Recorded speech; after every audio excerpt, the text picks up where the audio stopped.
Welcome to our U.S. briefing program. Today, we dive into the escalating tensions between the U.S. and China over the Panama Canal, where Panama finds itself caught in a diplomatic tug-of-war.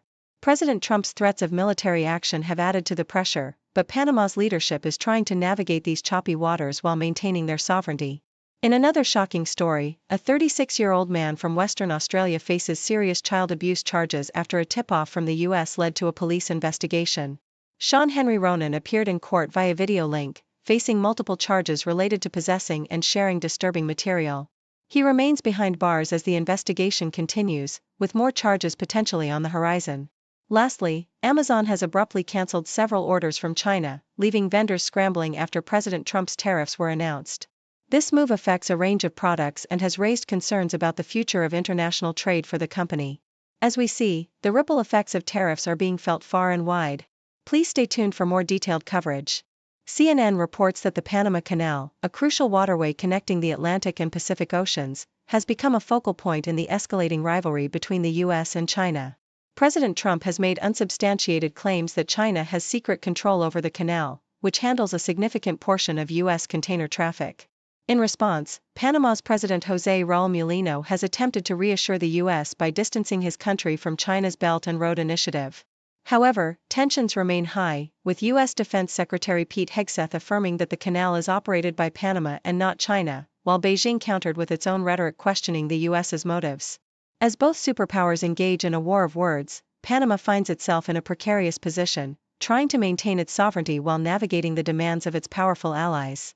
Australian Broadcasting Corporation has reported on a serious child abuse case involving 36-year-old Shaun Henry Ronan, who has been charged with multiple offenses related to possessing and distributing child sexual abuse material. The charges came after a tip-off from the U.S.'s National Center for Missing and Exploited Children, leading to a police operation in Western Australia.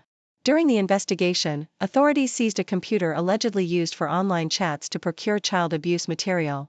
Ronan's case has been adjourned for legal advice, and he has not applied for bail.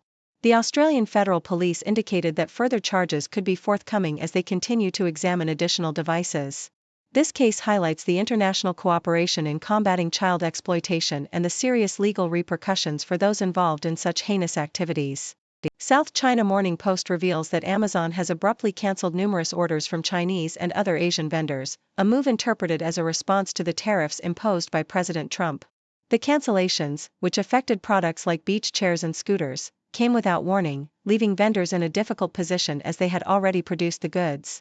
This decision reflects Amazon's strategy to mitigate financial risks associated with international trade disputes, especially as tariffs have begun to shake global markets. The impact of these cancellations is significant, as they force vendors to either sell their products at reduced margins elsewhere or renegotiate terms with Amazon, which holds substantial leverage in the relationship. The broader economic implications of these tariff-related disruptions have led to concerns about potential recessions as businesses adjust to the new trade landscape.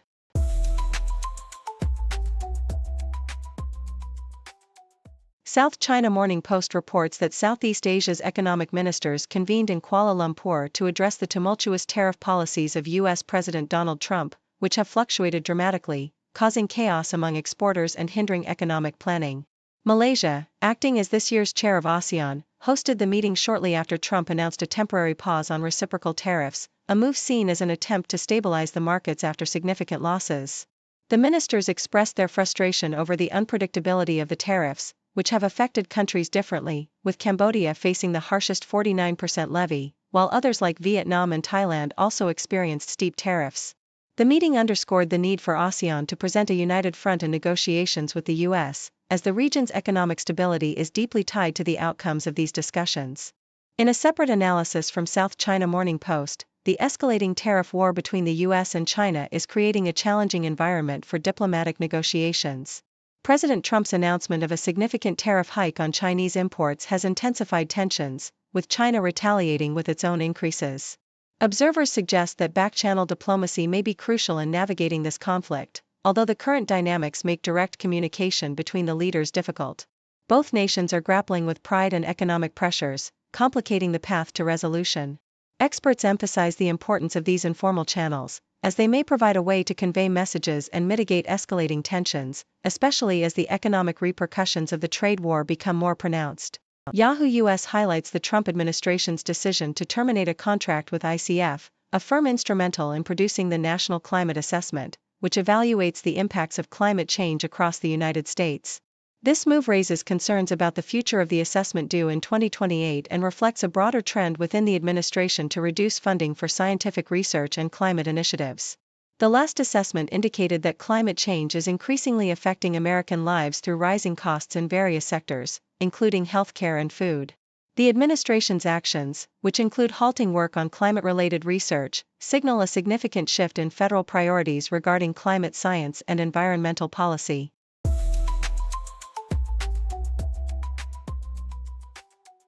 Yahoo US reports that President Donald Trump's impending pharmaceutical tariffs could significantly impact drug prices and availability in the US. At a recent fundraising dinner, Trump asserted that these tariffs would encourage pharmaceutical companies to relocate their manufacturing back to America, citing the US as the largest market for their products. However, experts warn that the raw materials for most medications are sourced from overseas, meaning tariffs could lead to higher costs for essential drugs, including over-the-counter painkillers and antibiotics. An analysis suggests that a 25% tariff could inflate drug prices by an average of 15%, costing American households an additional $600 annually. The potential consequences extend beyond consumer costs. Experts fear that tariffs could lead to drug shortages, particularly for injectable medications that already face supply issues. Furthermore, reduced profits from higher prices may hinder pharmaceutical companies' investment in research and development, stifling future medical innovations. In a contrasting narrative, Yahoo US explores life in the Villages, the world's largest retirement community located in Central Florida, which is anything but dull.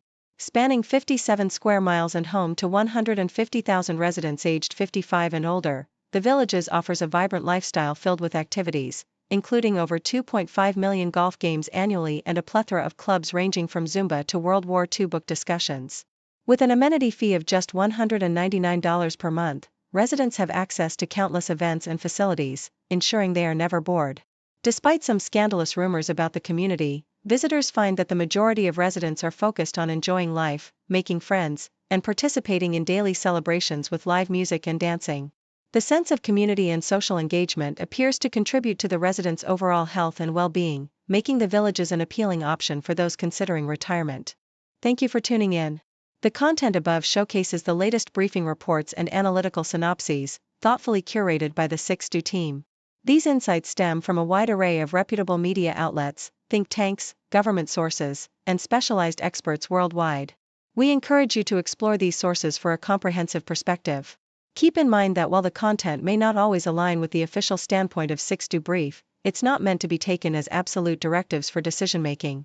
Comprising seasoned media professionals, learned scholars, and accomplished scientists, the 6Do team embodies a trailblazing, fully independent media entity.